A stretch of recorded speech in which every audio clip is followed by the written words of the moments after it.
Welcome and welcome back. Look, are you a lance main with that bit between your teeth? Well, you are just an aggressor. You want to be out there putting out DPS with that shield and that spear and making sure that you can be knocking these monsters left, right and centre. Then this build is for you.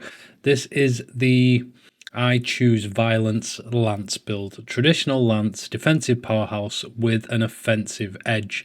This build is going to be running a Arc-Tempered Radar Numinous Shroud Zoh Shia hybrid. It's going to be a full title update one, mega DPS with a little bit of defensive in there to make sure that you're an absolute optimum beast. But that guard is powerful enough. You don't need it anymore.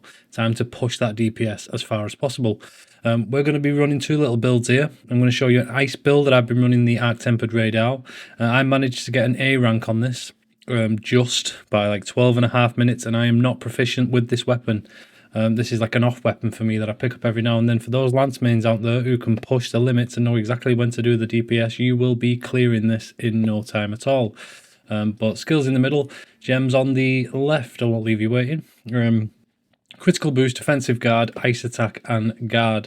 Ice lance just for them headshots to make sure that we're putting out as much damage as possible. I tested paralysis, I tested blast.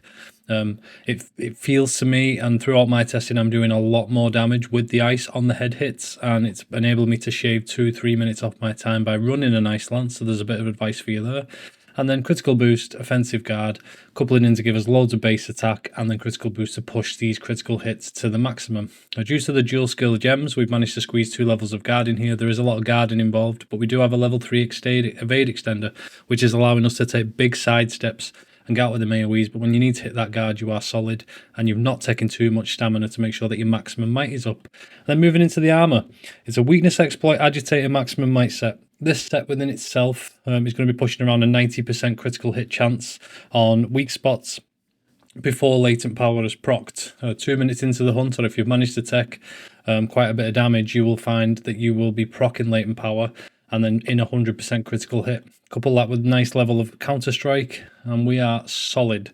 This is enabling you to keep that DPS high, still recovering HP thanks to the Zoh Shia set, and then with your palico in there, when you're running it solo or with a team, you are absolutely solid in a defensive manner. And then you get recovery speed and stamina surge in here.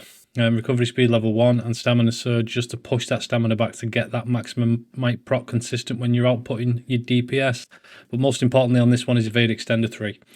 These are huge side steps. This is allowing you to bridge the gap very quickly. Even if he does his big ultimate AoE attack and you've got to take the 2 blocks, you can close the gap and get in there to break that head and knock him straight back down. And then we get elemental absorption scores in here as well to push us up to 20 thunder resistance with no food, which is really, really nice.